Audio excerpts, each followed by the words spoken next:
அனைவருக்கும் வணக்கம். இன்றைய தமிழ்நாடு முதலமைச்சர் நடிகர் விஜயை விமர்சித்ததற்காக மார்க்கண்டேயன் திமுக எம்எல்ஏ மார்க்கண்டேயனை கைது செய்து சிறையில் அடைத்திருக்கிறாங்க. சிறையில் அடைக்கும் அளவுக்கு அப்படி என்ன விஜயை விமர்சித்து விட்டார். அதாவது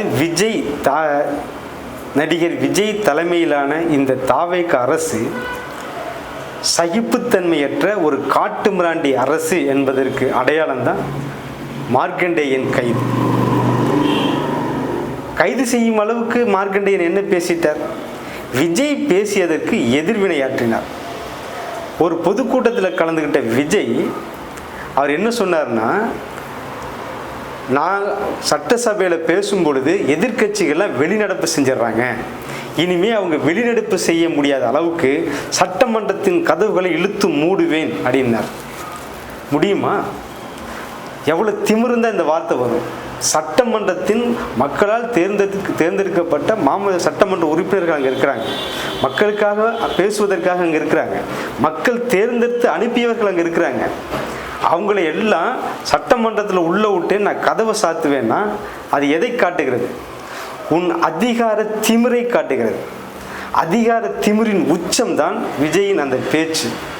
அதற்கு எதிர்வினையாக தான் அந்த மார்க்கண்டேயன் எம்எல்ஏ என்ன சொன்னார்னா, அப்படி நீ சட்டமன்றத்தின் கதவுகளை பூட்டினால் உன் எலும்பை உடைப்பேன் அப்படின்னார்.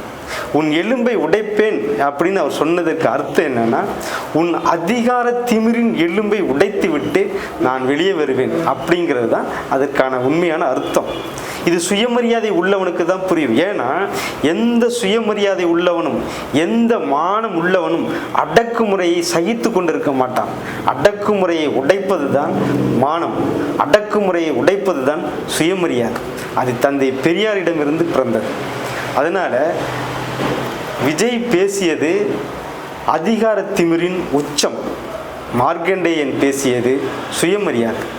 மார்க்கண்டேயன் பேசியதை மானமுள்ள எவனும் மானமுள்ள யாரும் 100க்கு 100 சரின்னு தான் சொல்லுவாங்க.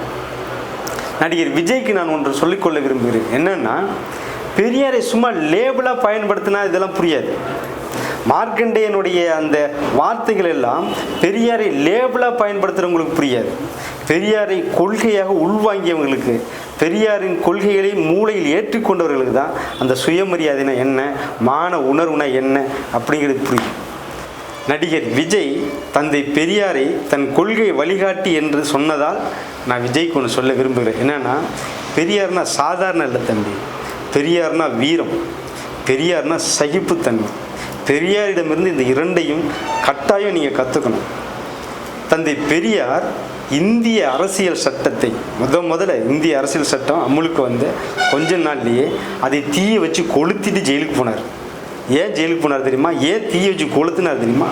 அம்பேத்கர் தலைமையில் எழுதப்பட்ட அந்த இந்திய அரசியல் சட்டத்தை, பாராளுமன்றத்தால் ஒப்புக்கொள்ளப்பட்ட அந்த சட்டத்தை தந்தை பெரியார் தீயை வச்சு கொளுத்தினார். சும்மா சாதாரணமாக கொளுத்தலை, அது மிகப்பெரிய வரலாறு.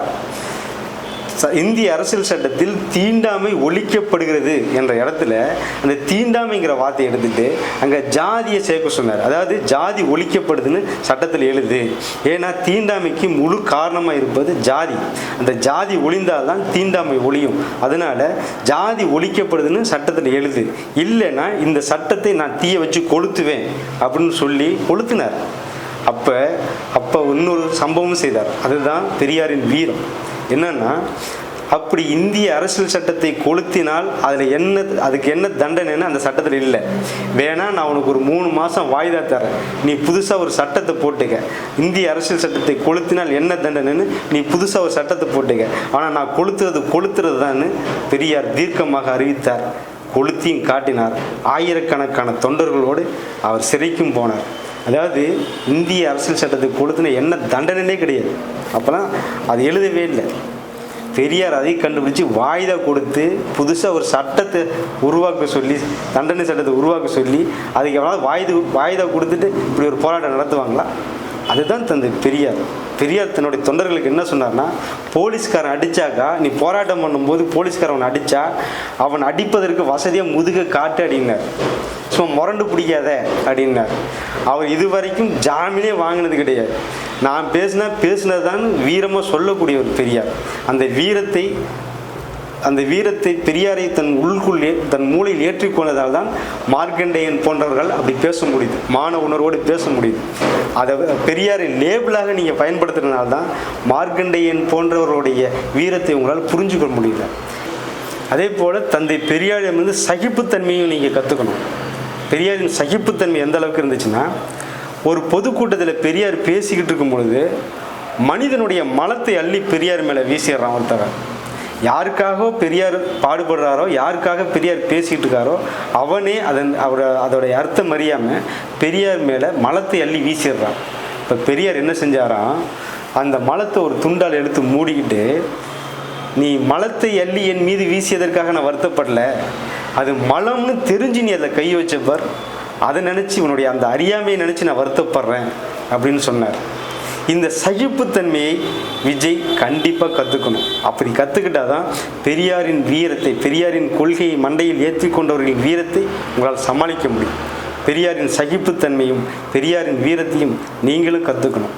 பெரியாரின் சகிப்புத்தன்மையை எந்த அளவுக்கு நீங்கள் கற்றுக்கணும்னா, உங்களையெல்லாம் இன்னும் நாங்கள் இந்த தமிழ்நாட்டின் முதலமைச்சராக ஏற்றுக்கொண்டு இருக்கிறோம் பாரு, எங்களுக்குள்ள அந்த சகிப்புத்தன்மையை நீங்களும் பெற வேண்டும். கண்டிப்பாக சகிப்புத்தன்மையை, பெரியாரின் சகிப்புத்தன்மையும் பெரியாரின் வீரத்தையும் கற்றுக்குங்க. நன்றி, வணக்கம்.